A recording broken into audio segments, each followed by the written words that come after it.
Bhavanam Kevalam, Bhavanam Kevalam, Bhavanam Kevalam, Bhavanam Kevalam, Bhavanam Kevalam, Bhavanam Kevalam, Bhavanam Kevalam, oh Bhavanam Kevalam, Bhavanam Kevalam, Bhavanam Kevalam, Bhavanam Kevalam, Bhavanam Kevalam.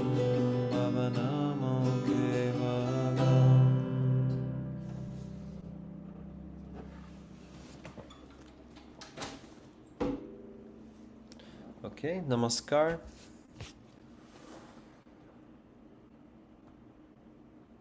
So yeah, namaskar. So today we will start the final, how do you say, part of this module on care and love. And we're gonna study the book by Dr. Jack Miller.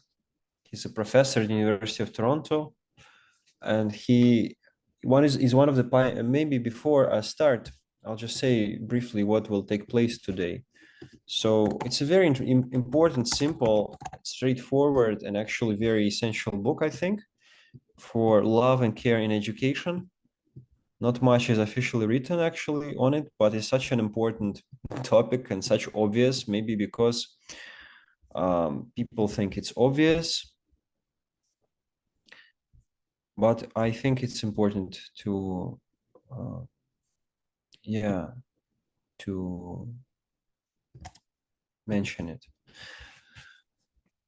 So I'll give an introduction. So the plan for today, the agenda for today's class is that I'll speak just briefly about what the course will be about, not the course, but the book, just give you an overview.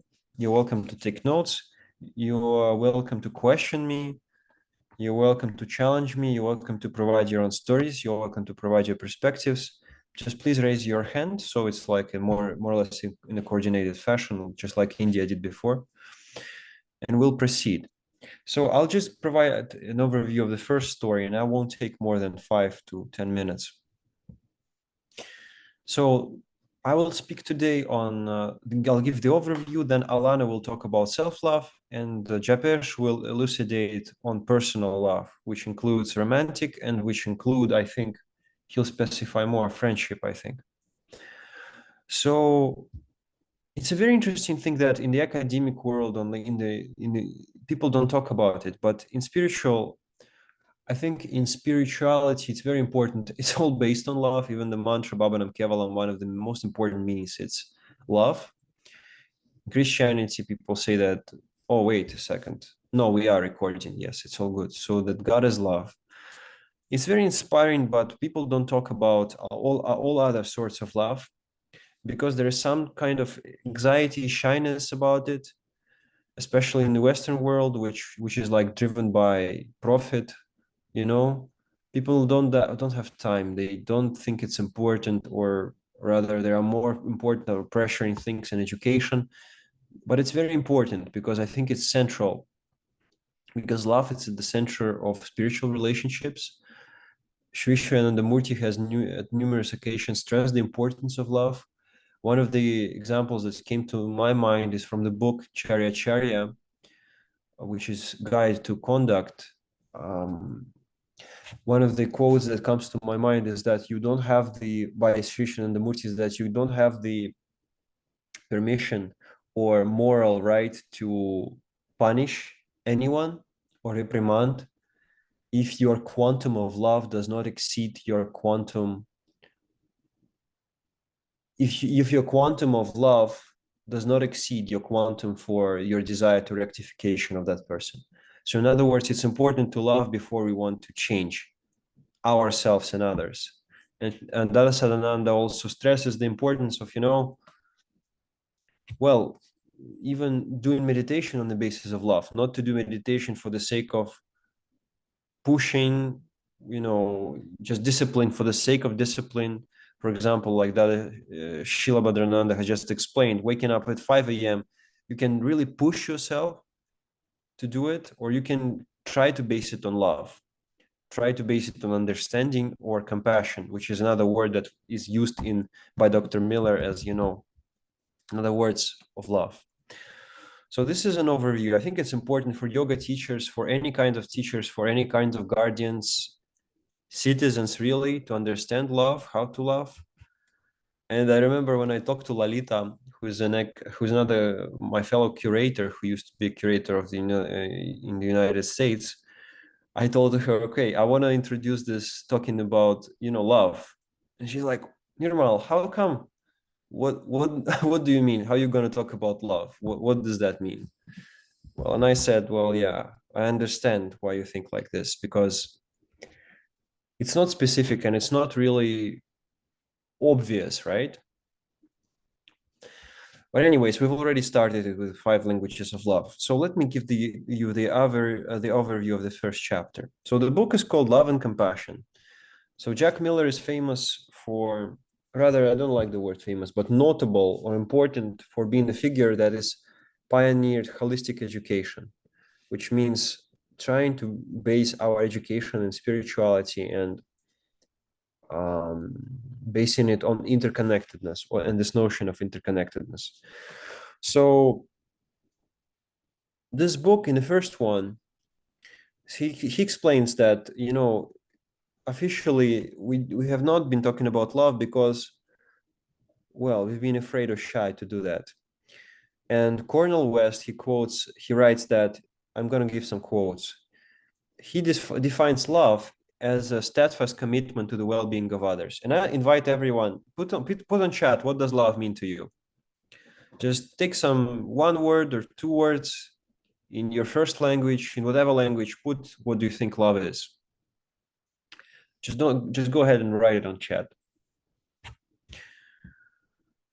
So he writes that love is a steadfast commitment to the well-being of others, which I think is close to definition of love as sacrifice or service. In other words, it's something that we give and don't necessarily want to receive back. We're content with just giving. So this is love as service, or spiritual love.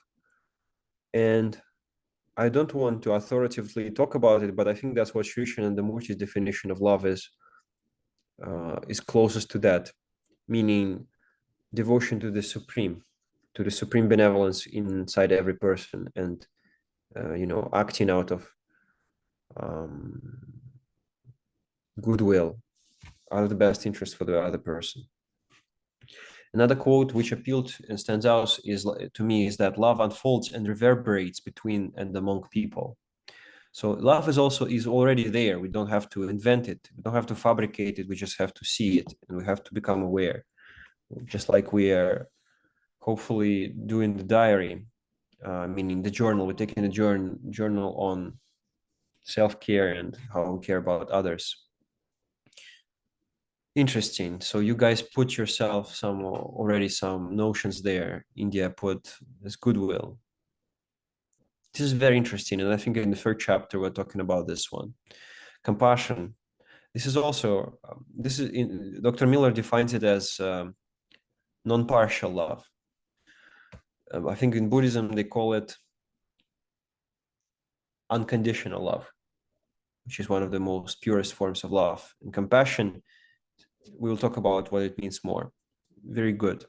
So Marina, that's very interesting. There's one chapter when we're going to talk about presence. So let me outline different forms of love that we're going to discuss as a part of this sub-course, sub-module. So the first one is self-love. Another one is personal love. Then the third one is impartial love, compassion. Then love of learning, love of beauty, love as nonviolence or nonviolence action, which is the first yama, right? We talked about it, ahimsa.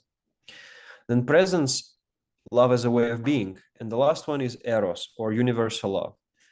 I was curious to learn this definition of eros. Eros is usually connected to the word of mundane, erotic, body-oriented, but interestingly, the Greeks used it differently. This word is more of a universal or divine love. So I will not go into detail because on self-love or on personal love, because we're going to hear about them today. But I think it's interesting when we're going to talk about, compassion, it is central to Buddhism, and it's very important to yoga as well. Compassion and ahimsa is the body, is the at the basis of it. And ahimsa, Aditya will discuss this one. So anyways, I don't want to talk much about anything else. Aditya, okay, unity with the supreme and all around you. So this would be the divine love, or eros, So Dr. Miller defines it as eros is a divine energy and represents the essential cosmic force and glue that holds the universe and humanity together. So this is also the unity with the between the unit soul and the cosmic soul is the direct definition by Sadashiva and Sri Shanandamurti, is the definition of yoga. Anyways, any comments, questions at this point? Do you have any questions about the module, why we do this, or any implications? Feedback, questions at this point from anyone before I welcome the next speaker? I want to remind you to please be interactive, to ask questions, to provide your input, share your stories, because it's important that the learning happens in you. You are to be instructors. You are already spiritual aspirants, and right, like we read today in the Supreme Command, it's essential that every one of us becomes a teacher. It's essential that we cultivate this love for others, and that compassion forces us out of love to become the teachers, the pioneers of the spiritual knowledge to the best of our capacity. Okay, without further ado, I invite oneness of everything. Very good, Alana. That's another interesting spiritual concept of interconnectedness. Lakota First Nations people use it. They have a special term. I'll look it up. They call everything they think that everything is interconnected. So anyways, Alana, please take space. It's yours. So you're going to talk about self-love. Hello, everyone. And thank you so much for presentation about this book, because while I was reading, I realized I didn't expect that it will be that way, which I read. I was expecting it will be like a little bit a different something. And as you mentioned, while I was reading, it feels like their author was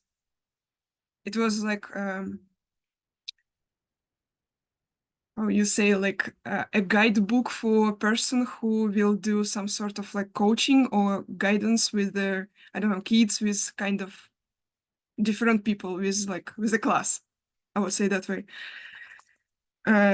Yeah, so I'm gonna start.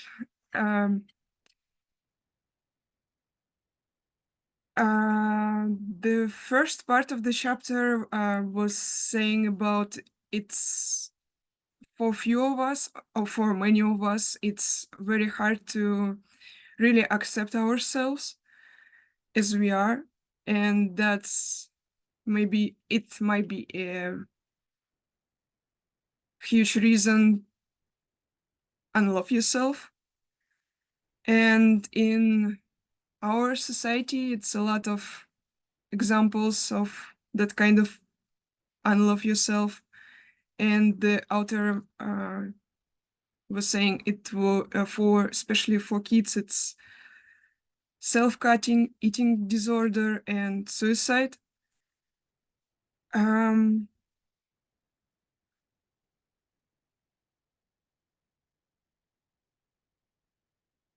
So for me, it's kind of like a very complicated thing. Okay, but because all those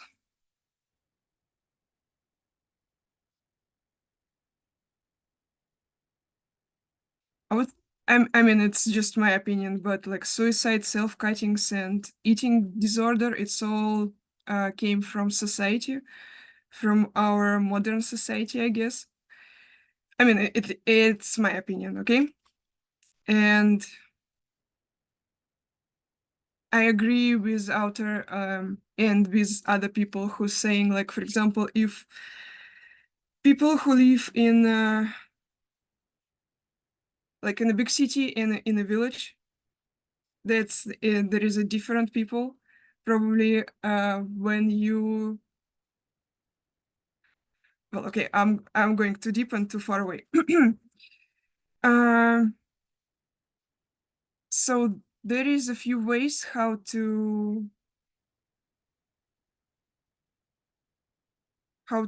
not show, but how to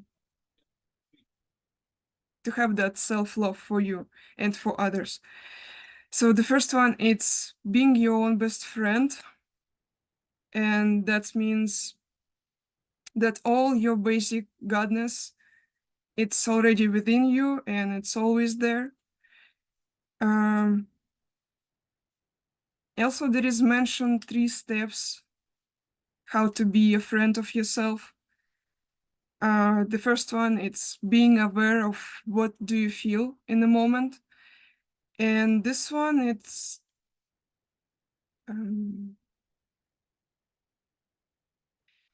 again related to be present, right? Like all what you feel, good, bad, emotional, depressed.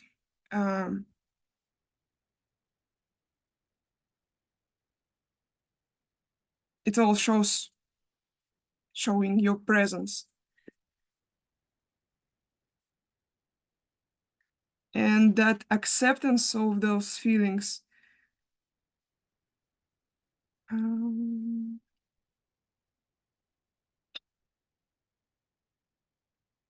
So that's how you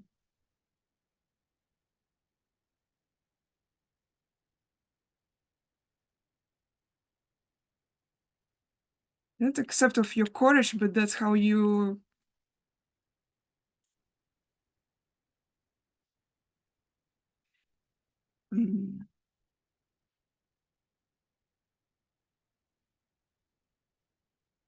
that acceptance of those feelings, it is the act of your courage. Okay, the second step, that it was extending kindness to yourself. And that's how it works. If you extend kindness to yourself, it's easy to show that kindness to other people.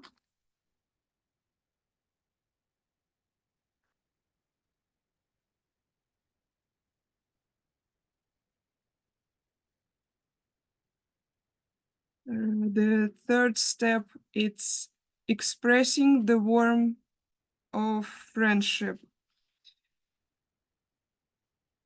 For me, it was like almost the same as a gratitude. And in this part of chapter, author was saying, even it's not the person, it's not your friend, but who just hold the door or do some sort of a small good action for you,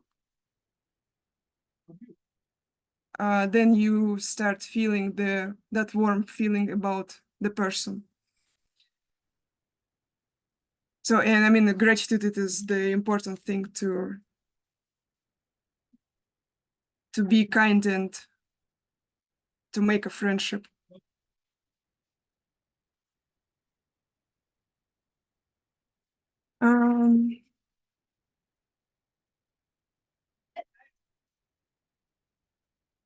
Another way how you can be the best friend of yourself, it's meditation and watching your breath.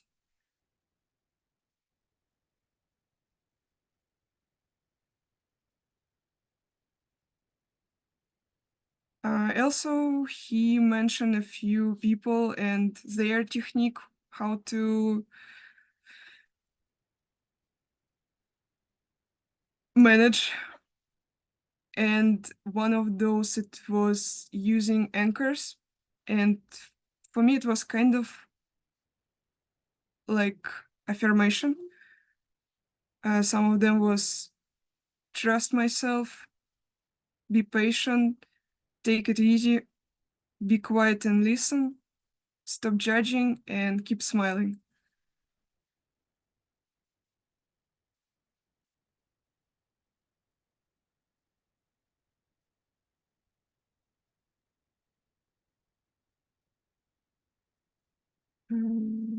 Well, there is a few more like methods and how one of them it's reflect your thoughts and visualization. By reflecting, it's like if you have some situation like with a like incident situation when you act in a bad way, there is some recommendation. Like you have already that incident, and you have to imagine another person, open-minded and good-hearted person, and you have to start thinking like you engaging in a conversation about what happened and what you can learn about it, your behavior, and accept your foolish side.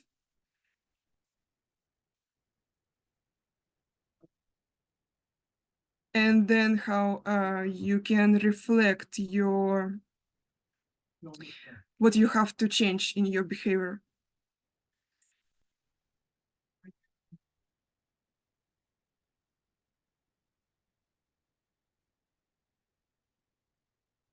Um, the second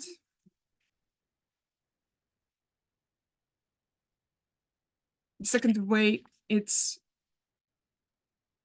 I mean, in chapter saying nature is a guide. So and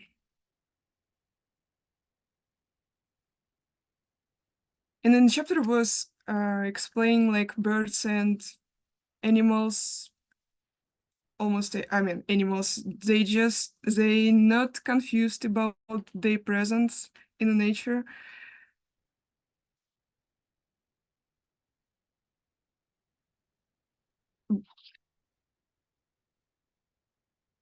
Um,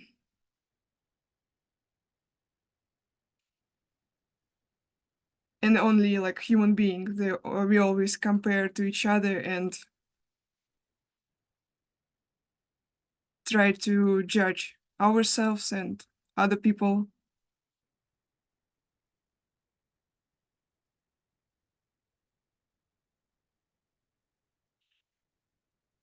And the same, it was mentioned about indigenous people who saw nature as a primary teacher. And it was comparing about how white people education thing and how indigenous people educate by nature, by spirit.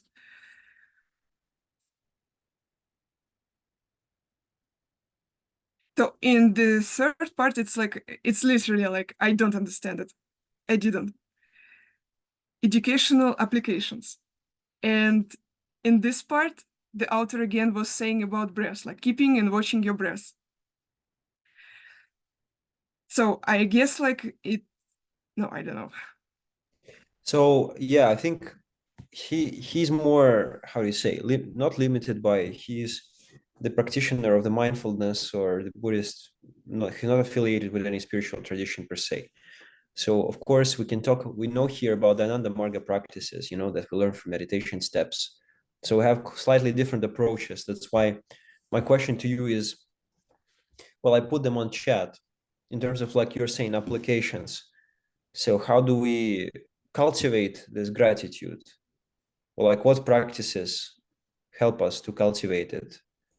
Or how do we as yoga teachers, can deal and overcome self-judgment?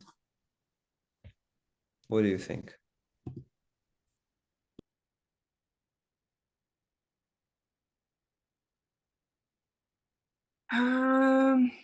So you asking like how to not judge other people? Well, I'm saying it's impossible not to judge, but the judgment kind of is self-conscious. The question is, how do we what can we do with it? Rather, maybe another word is self-criticism or criticism of others. It can be constructive. Sometimes it's not constructive. So when you have the recurring thoughts about yourself or others, my question is, what can we do as yoga practitioners? So I would say like if you're present, like you never start thinking like, oh, I don't know, there is something wrong with that person. Like you already like accept that person, accept everything what's around you.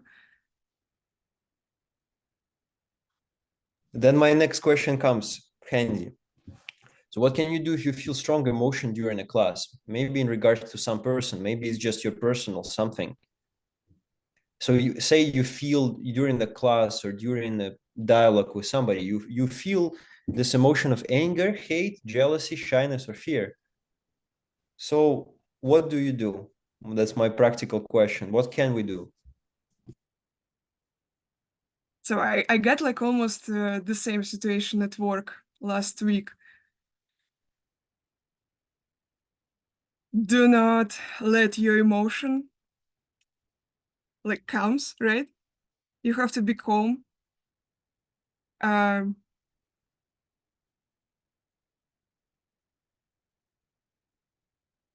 I would say calm and still. And like, because when you go through, not through, when you involve in your emotion, like it's now, you cannot stop already, right? So it is the best, do not start. Like you can see it's something happened like preview. And yeah, so just be aware and again present. Now connecting it with self-love, because Sri Shanandamurti talks about it, there are different ways to deal with an emotion. So there can be suppression, repression, there can be denial, or say there can be a sublimation. So in terms of, I can say, oh, I'm not angry, like I'm just gonna, but you are angry, like you're repressing yourself. So the anger does not disappear anywhere. But you're saying that, just being still, being calm, but still the emotion is there, but hopefully it will, subside, diminish. But that's so all your emotion, it's just emotion, right? It's your brain was judging that situation, but it's sometimes it's not true, right? Sometimes it's just our emotions. Brain, it's just giving you the idea and then your emotions putting all colors on it. Yes, that's good. You're giving this good analogy, like separating yourself from the emotion which has a color. Emotion is a color. That's why one of the names for Guru Puja is Varnargyadan, or getting rid of ragas or colors. Good connection.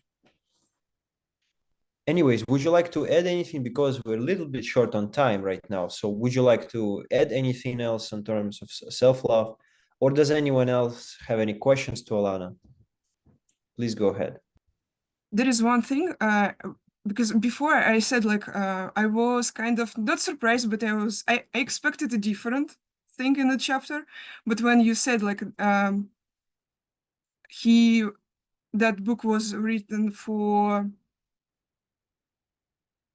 teachers, for people who do some work with audience, with the people. So and like in personal, like in general, self-love, it can start like from your food behavior, right? Like from something very basic stuff. the same time of sleep and exercises, like, because that's how you can show your body that you love your body, because you do some exercises, right? Not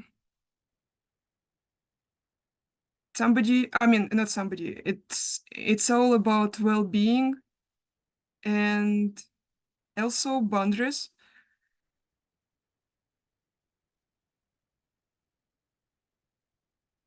Yeah, and the personal growth. Yeah, that's all.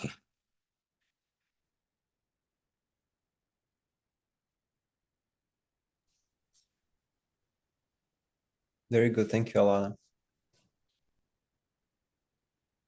It's key. It's foundational.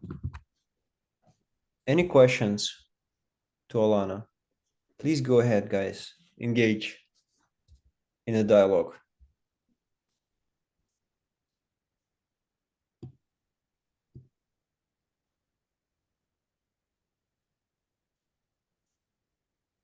India, please go ahead. Yeah, I just had a comment. So I really liked how Lana was saying, like, we could be our own best friends. And I think that's super wise. I'm reading this other book, and it's called Platonic.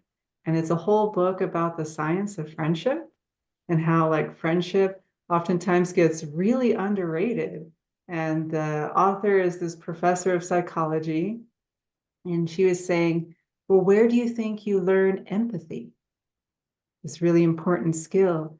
And she argues that you learn it in childhood with your friendships. Because, when you're a child, like, the relationship between yourself and your parent is like, you're basically just taking from your parents pretty much. But when you're a child in friendship, that's like the first place where you really get to feel as your friend is feeling and all that kind of thing.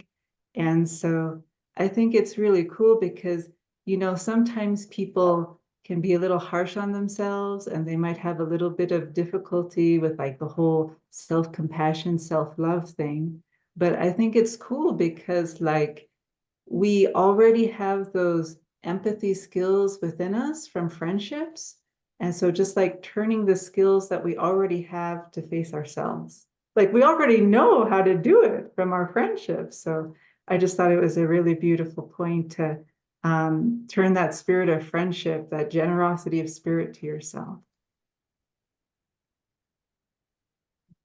India, you remind me of what in Buddhism they have this word metta, which means friends, loving kindness. So it means you inherently you have goodwill towards everyone, not just humans, animals, and plants.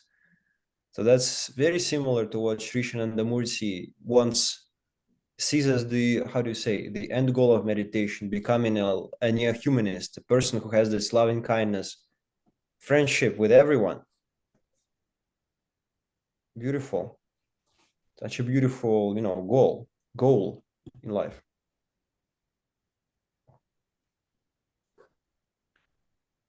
Okay, thank you, Alana. That sounds like it's good. So because we have 10 more minutes, but we started a little bit late on this one, I'm gonna ask you, do you want to go until 10:10, or it's really you don't want to overstep our boundaries in terms of time? I want to be, careful with everyone's time, how busy we are, all of us are. Please let me know if that's okay. Is that okay? For India, it's okay. For Marina, is it okay? For Lana, it's good. Okay. Others, I don't see. Kamatia. Okay, good. So, Japesh, please go ahead. So, Japesh, you can start talking about. All right, thank you, Nirmal. And just to comment on your initial statements, people being or even shunning the discussion of love within the education system. I'm actually not surprised because, if you just look at the education system, I don't think that's the goal. There are very, economic types of objectives I feel like modern day education, we are sort of brought up to get into a corporation, right? And there's a lot of division there. There isn't much brotherhood, even between countries, even within the city, right? You see a lot of division. So I think it's actually very important that we touch upon this topic. You know, I don't have any kids, but for sure, you know, if raising, I feel like this would be fundamental and foundational, not just for kids, but you know, as humans, right? Division, not just from what I was taught, but you know, intuitively, but it is a big part of the even Buddhist philosophy. There is no division, right? It's just illusions of the mind, and you know, this meditation practice helps us sort of get through those Maya, those illusions. But yeah, so yeah, thanks for suggesting it. Really appreciate it so far. But I guess I'll get started with chapter 3, which touches upon personal love. The author touches on 3 types of personal love: romantic love, you know, that type of love that you have in long-term intimate relationships, a concept known as en. It's a Japanese term, which is a connection between people, and it doesn't necessarily have to do with a friendship or anything. It could be through work, but I'll elaborate after. And then he touches upon friendship. So one way to look at romantic love is through the soul. A concept he brings up is, does love bring us in touch with the divine?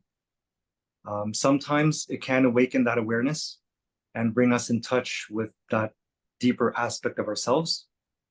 It allows us to see the angelic nature in another person. So this strong feeling of love can allow us to surrender to something greater than ourselves. You know, genuine love, I feel like that could be the case, right? But I think we also need to pay attention whether or not the love becomes something unhealthy, because I know it could turn into forms of obsession or even attachment to someone, you know, where you have these deeper types of controlling tendencies, and then this addiction to the person actually becomes unhealthy. But I guess if it's genuine, where you actually love the person and not necessarily what you feel like they provide to you, then it can bring up something very, very beneficial in terms of growth, in terms of spiritual growth. So there is another side that romantic relationships can awaken us to, and that's also recognizing the impermanence of things and the inevitability of separation and death. You know, I feel like we are raised where we don't really put too much attention on our mortality. You know, we think we're gonna live forever, but this can awaken us to sort of the impermanence of things, and that, you know, everything is temporary, but there are aspects I feel like are permanent. And I know these meditation practices help us sort of get in touch with that. And through the experience of falling in love, we also experience the wonder and mystery that is the sacredness of life. And through compassion, we see the sacredness in all living things. So love focuses on one person, but compassion, it's more universal. He mentions that the saint, sage, or mystic is literally one who has fallen in love with creation, has become intimate with all things. And I can't help but be reminded just about the Ananda Marga philosophy, you know, Bhavanam Kevalam, and seeing love in everything, truly being in love with the source of everything. Now he moves on to the different stages of long-term relationships. The first stage is romantic love, where life is infused with magic and fresh meaning, feelings of ecstasy, overestimating good over the bad qualities of your partner. But this period, of course, does not last forever. This moves on to the second stage, which is doubt and denial. This begins when behaviors of our partner begin to annoy us. We also seek time alone, and we want to see old friends. After this stage, it could move on to disillusionment, where conflict intensifies between wanting to stay in a relationship and the desire to break free. What's really important during this stage is practicing self-love and self-care, points that Alana was talking about. The fourth stage is decision. This is where we decide to stay or withdraw. This stage requires us to move slowly and not act impulsively. It's a time of deep reflection on the relationship, where even separating for a time can be helpful. And if we move through all these stages properly, we might be able to get to the fifth stage, which is wholehearted loving. And I think that is the goal of every long-term relationship. It's similar to, but very different than the first stage. It's characterized by deep knowledge that I'm enough versus I can't live without my partner. So I think that sort of becomes a love where it's less dependent, and it's more like a choice of me wanting to provide love to the person. Romantic love is central for me. Is that a question for me?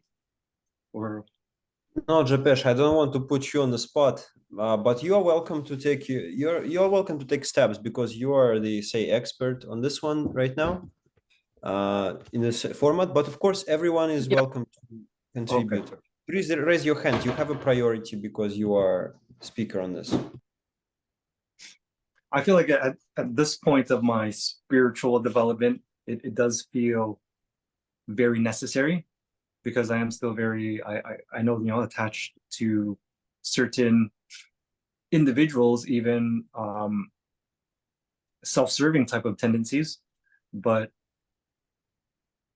the spiritual practice might awaken something a lot deeper, where that love can be seen more clearly in everyone. And I always reference the Buddhist teachings, but yeah, the goal is to see everyone as you would see your brother, like that love, that compassion. It's not just with those in your small little circle. It's truly to humanity. And I know this is could be the eventual goal of all of us, right? We see through the illusions of our individual natures, and we're basically seeing the oneness, the connectedness of humanity as a whole.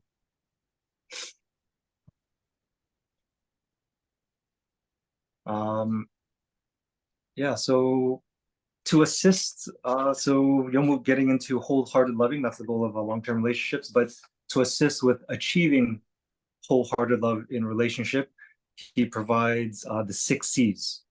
The first C is choice. It's based on the principle that I take responsibility for my life. Commitment involves standing with our partner through the ups and downs. Celebration means that joy is shared in the relationship. Compassion means that we can forgive ourselves and forgive our partner again and again. Co-creation happens when the couple's bond actually builds something new. And last C, courage, means being able to look clearly at each other with awareness, honesty, and love. So now I'll move on to, so that's it for romantic love. Now the author touches upon En. It's a Japanese term. It's the mysterious and deep connection between two people. It can center around a project or work. It can also be a connection with a place. You travel somewhere and you just feel a deep connection with it. For us, I guess spiritual aspirants, right? We go to spiritual areas in the world, and we might feel this deep connection. The example the author provides is Helen Keller and Anne Macy. I'm sure everyone knows about Helen Keller. She was deaf and mute, but Anne Macy was her teacher that was able to teach her to well, she ended up achieving a lot of things. I don't know too much of the details, but I think she even got like a university education, you know, like somebody who's deaf, you can't speak. How do you even be able to achieve those kind of things? So that still seems quite amazing, miraculous in certain ways. But that was their connection. Another interesting thing about N that the author brings up, Nirmal touched upon it last week, the concept of a thunder beam. So in our lives, we might come in contact with people who are challenging to us, people who might not be pleasant, but there is something very significant there. Being able to not overcome this situation, but being able to navigate it properly can help us grow spiritually, right? Somebody who sort of gets us upset could be our greatest teacher in terms of us needing to really be patient and understanding in those moments. So, you know, as opposed to hating, we can actually see these moments as opportunities for our own growth. And if we recognize N in another, it cannot be ignored. It means there's actually soul work to be done. Now he moves on to friendship. What is friendship? It involves two people who care about each other and enjoy each other's company and look forward to that enjoyment. And he provides the golden rule of friendship. There are 5. The first one is being a friend means to be friends with yourself. Being a friend means accepting the other person. Being a friend means honoring friendship ties. Being a friend means welcoming the spirit of friendship. And the last one, bring out your meaning of friendship. You know, what friendship means to you and how you even express friendship. Now he moves on to metta, which is the Pali word for loving kindness. So friendships, they don't need to just be, you know, within the circle of people you know. It could also, that friendliness, that kindness could be extended to all beings, including strangers. Us approaching everyone with kindness, you know, such as greeting a stranger with a smile. And he mentions how the native cultures believed all beings and animals come from the womb of Mother Earth. So there is no, there are no strangers, you know, we're all brothers and sisters. But whatever the form of personal love is, the physical presence of the other person is crucial. Face-to-face connection and eye contact is very important, especially with children that are developing. So the educational applications of these teachings, you know, the stages of relationships, they can obviously be very beneficial and helpful to adolescents who are first experiencing romantic love, and actually sort of help them deepen their understanding to be able to have a healthy relationship. Sorry, I just want to see your question. No, I don't want to break your train of thought. I just want to keep it there so I don't forget. Don't worry. Oh, okay. And it's the last thing. The nature of friendship also allows us to examine what is a real friendship. I think very important today, especially the fact that a lot of connections are online. So it's almost like you have a lot of people who are talking to so many different people, but what is real friendship?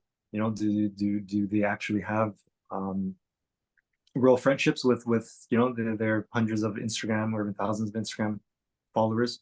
So yeah, great for young people, not just young people. I think even adults are being absorbed into that world too, to really examine that aspect of friendship and connection. And yeah, that's it for chapter 3. Any questions, anyone?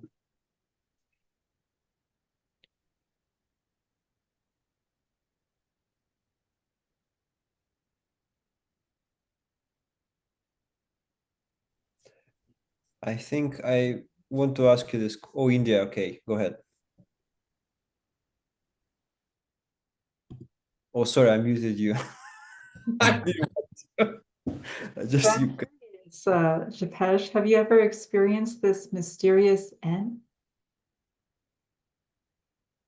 I have, but in the moment you don't realize it, you know. But I did reflect on past relationships in my lives. You know, even with well, Nirmal and Marina, right? Yeah, completely. But I didn't, you know, realize it at the moment. But I like the fact that this book sort of brought it up, is now it sort of makes it a little clear about what's going on.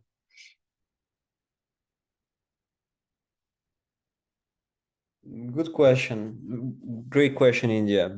Have you? Have you experienced it? Maybe. But then you don't know if it's real or not. At least I don't. I'm like, did I know that person in a past life? But I don't know. Maybe, maybe not. It's a mystery.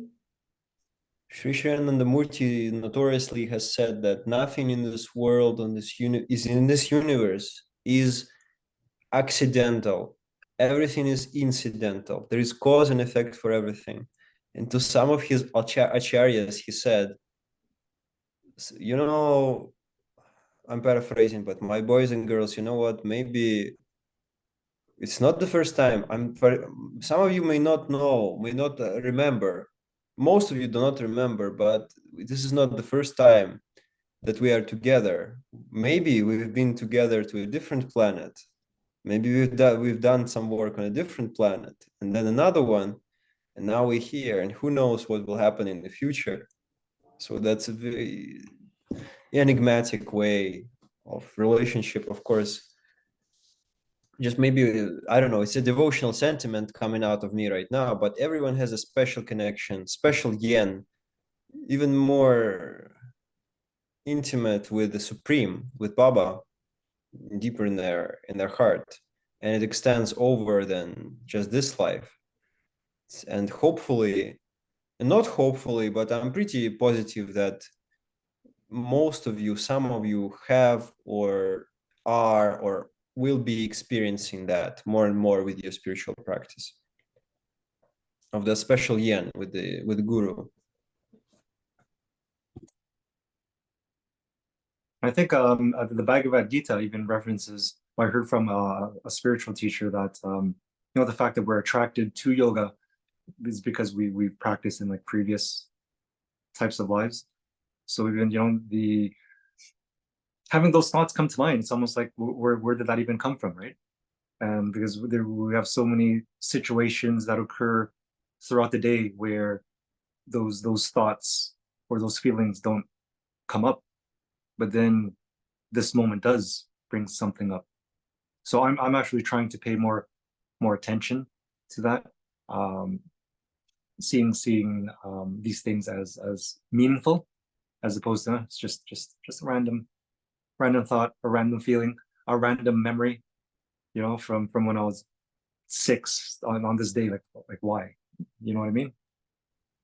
I feel like there's some meaning there. You know, in this Prabhat Sangit #1, there's this line, Bandhu he niye chalo, Bandhu he niye chalo, Kumer khor bhavna nor gane gane, Kumer khor bhavna nor gane gane, Bandhu hai niye chalo. Bandhu hai niye chalo. So Bandhu is one word. Krishnamurti, in one of his discourses, he explains different kinds of friendships with the Supreme, or not just the Supreme, but different kinds of friendships. And one of them is a Bandhu, and it means somebody who you cannot bear separation with that friend. So with the Supreme, you cannot bear this, this separation. So Bandhu he niye chalo, please come with me. My friend, please take me with you. Kumer Korpaunan or Gane Gane, waking me up with your songs, one song after another. Gane is a song in Bengali. So it's beautiful. I think we will come up with this, or you will come up with this discourse if you read Sri Shanandamurti's Ananda Vachanamritam. Another word is Mitra. Mitra means somebody who has the same profession with you. So say we're all Mitras here. So we are to be yoga teachers. We are to be instructors, yeah? So same profession, so teachers. And another word, I think, shuharda, but I don't remember what it means. I'll look it up. I had this question for you guys, which I'm curious. What do you think your relationship between, or in general, what is the relationship between student and teacher should be? Specifically, you want to be yoga teachers, instructors. So what kind of relationships should that be like? Is it just professional? Is it friendship? Or is it something different? What do you think? Well, I feel like, it could become a very mutually beneficial type of relationship. It's not just the teacher trying to support the growth of the student, but I know that doing that also can assist the teacher to grow as well. It's not just like a one-way situation where the teacher is solely benefiting the student. So yeah, a two-way process where we're both are growing, and to eventually, inspire your student to be able to inspire others as well. I can't remember the quote, but something along the lines of a great leader. A great leader isn't defined by how many followers he has, but from how many leaders he creates. And I'm not talking like a Western type of leader, but this real spiritual leader that is truly looking out for the benefit of those he's leading.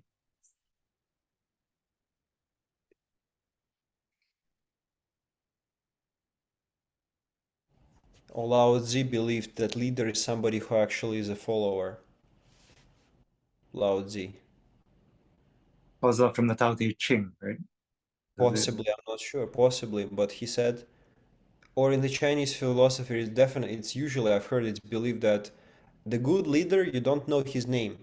You don't know him, but you know his results or her results. You see the actions. They're seamless. Sri Shanandamurti spoke of himself as a VIP person. He said, I'm a very insignificant person.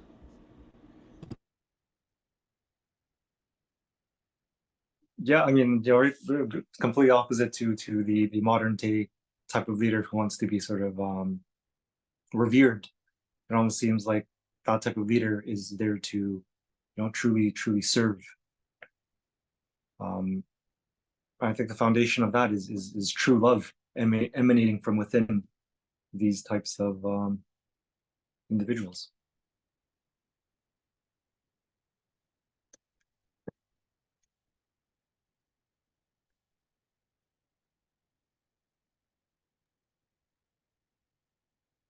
Yeah, and I also think like with yoga teachers, it does depend upon their development. So like a highly advanced yoga or spiritual teacher, they're like a loving father or loving mother. Like they're so nurturing, and they just have that spirit of service. And yeah, that's just how I see them, as loving mother, loving father.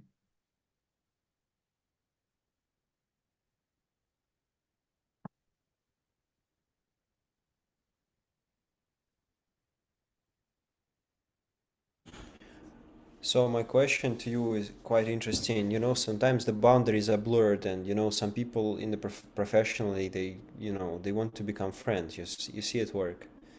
But then what happens is that, you know, if we are friends at work, then the boundaries are blurred. Then the relationships at work start to, you know, the professionalism starts to wane, and it just becomes very personal. Do you think there is a possible problem with it, or you see it okay is your friends at work, and you that's actually an ideal thing to aspire to? What do you think? I You know, actually don't know the answer. really interesting you mentioned that, because I have a managerial role, and my boss has always emphasized not to become too friendly with your employees in case you know you need to sort of performance manage your employees. But I've always disagreed with him on that point. I feel like regardless of where you are, you know, on the hierarchy, uh, friendship is very possible.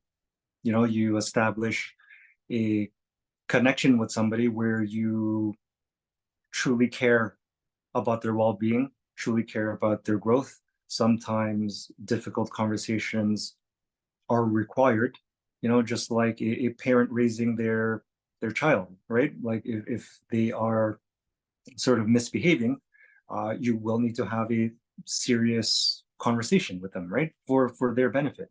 So it's not like something that is negative.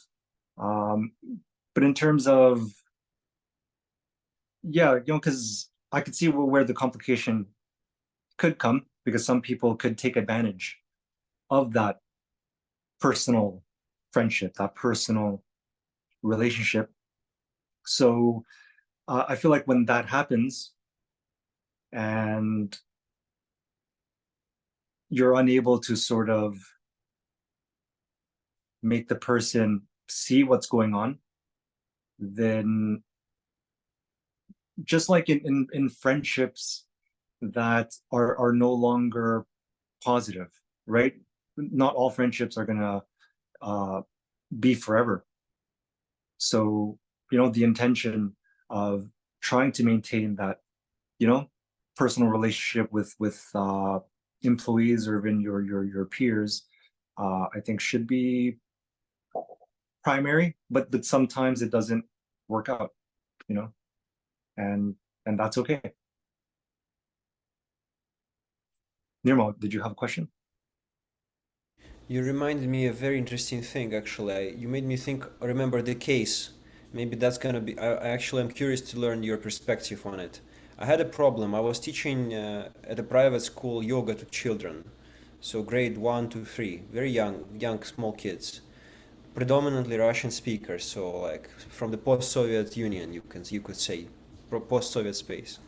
So the problem was with sometimes with I didn't have problems with children, not at all. I had problems with the adults running the school. Uh, this one instance in terms of my pedagogy approach, I was a huge believer and still am that I want my relationships to be based in friendship, even with my colleagues, but not, of course, to the exclusion that the work is being done. There's always this possibility that the work is not being done or it's inefficient, but I think it's still possible to maintain both, to keep it professional, but to keep it also as a to to make it friendly, to be mindful of being friends, but and somehow balance this subordination. So I was having this, you know, the parents came, so we were celebrating after the event, and I was sitting on the chair, and because I spent time with children or something, I just sat like this. So I put my feet like this. I was sitting and talking, And one of the teachers, the administrators after the class, she said, no, she did not even there. Like there and there, she said, Nikolai, don't sit like this. Put your legs down.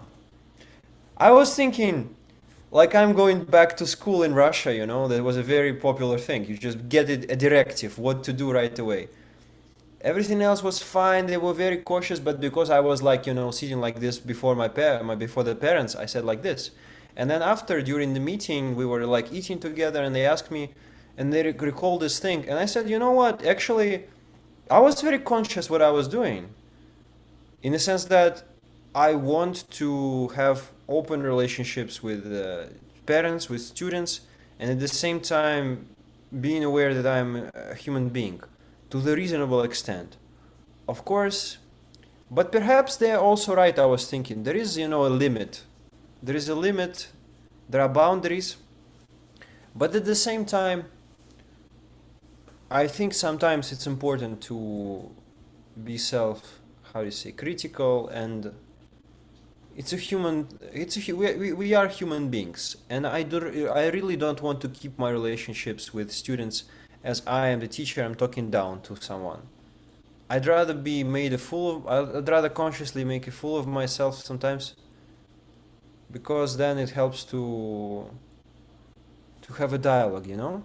But what do you think about it? I'm curious because it was tricky. I ended up losing this position, and I think that was one of the reasons because of the pedagogical differences in the Soviet Union, in the post-Soviet space, in Russia, possibly in Ukraine and other places. Teacher is revered.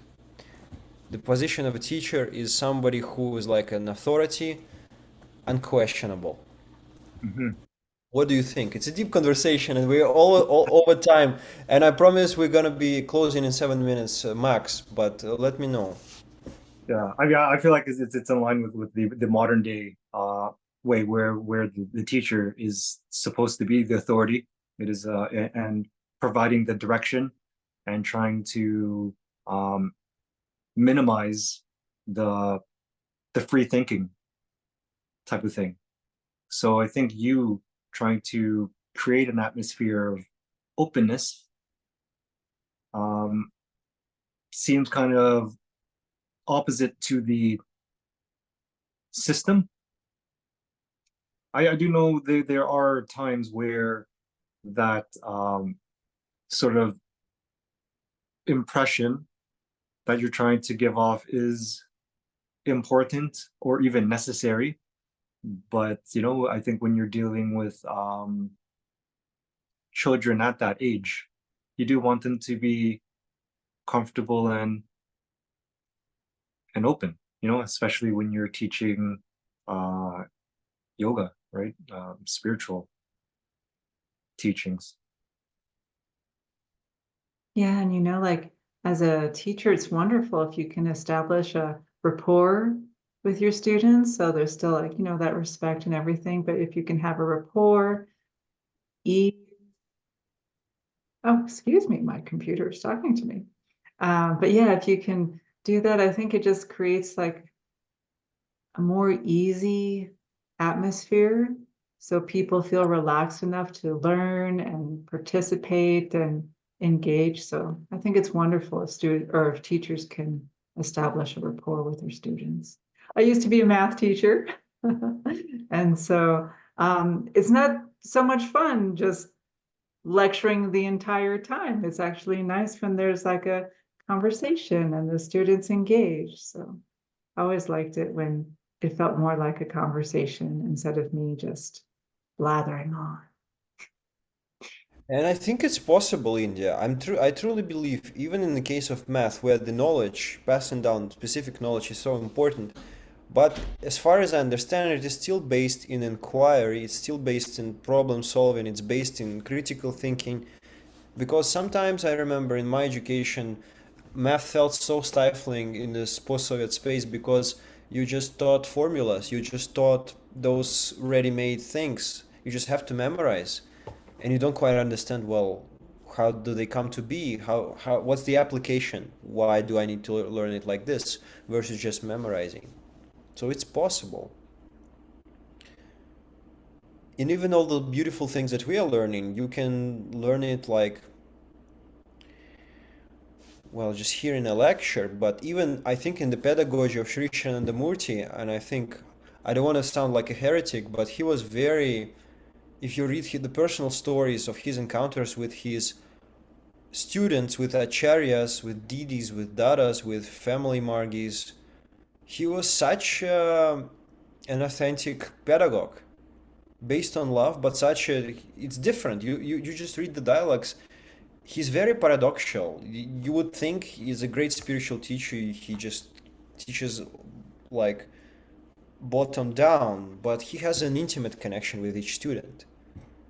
I really implore you to read those stories because you'll get the different idea. It's not just, you know, a person sitting, like a person just giving a lecture and everybody's just like, he did that as well. He delivered those very eloquent in books and everything in philosophy, but in the way he, as a teacher, talks to dialogue with his students, disciples. Anyways, so What was his approach? What was unique about it? well, the Just unique, it's my subjective approach from reading the books, but what I get the impressions, he was very personal with his students. He was no, well, firstly, he said that everything should be based on love, and even the relationship of a person with God, with the Supreme, it's purely personal. It's not your, he said in his discourses, always he says, it's not a boss. He's not a boss for you. He's a father or mother or the most beloved, Baba. This is the the entire pedagogy of Ananda Marga is kind of is in the essence of this mantra, Bhavanam Kevalam. Nearest and dearest one. He's not a boss. He's not like this great entity, like inaccessible. He's your most nearest and dearest one. It's a devotional sentiment which we should find in our meditation. It's very subtle. So I would say very personalized, authentic. Sometimes he can be harsh in a sense that it's clear, like being a math teacher, you know, 2 plus 2 cannot be 5. 2 plus 2 is 4. But in the realm of philology, it can be 5, right? that authoritative style was not there at all. I don't want to say that. It was there too. I would say okay. you can sometimes, it's all subjective, but sometimes he's authoritative, I think, subjectively, right? Sometimes he's very gentle. He quotes this in another discourse. He quotes, you know, Shiva having 5 faces. You know, mythologically, Shiva is attributed 5 different emotions. He can be very intense, very severe, punishing. He can be very tender, loving. He can be in the middle. He can be saying, "Oh, my child, don't do this." He can be saying, "Don't do this, or you will suffer." So he can be many things, depending on what is there. Like with a child, you know, I don't have a child. I don't have children, but you know, when you have somebody who you take care of, you can be sometimes harsh, sometimes tender. Yeah, the situation requires it, right? So So we're really touching being a pedagogue, you know, you have to be really spontaneous, and that's why you have to be such a good meditator. You have to be in the moment to feel what's needed. yeah, It's like not what, be in tune with what's going on, right, in the environment. no alternative, especially as a spiritual teacher.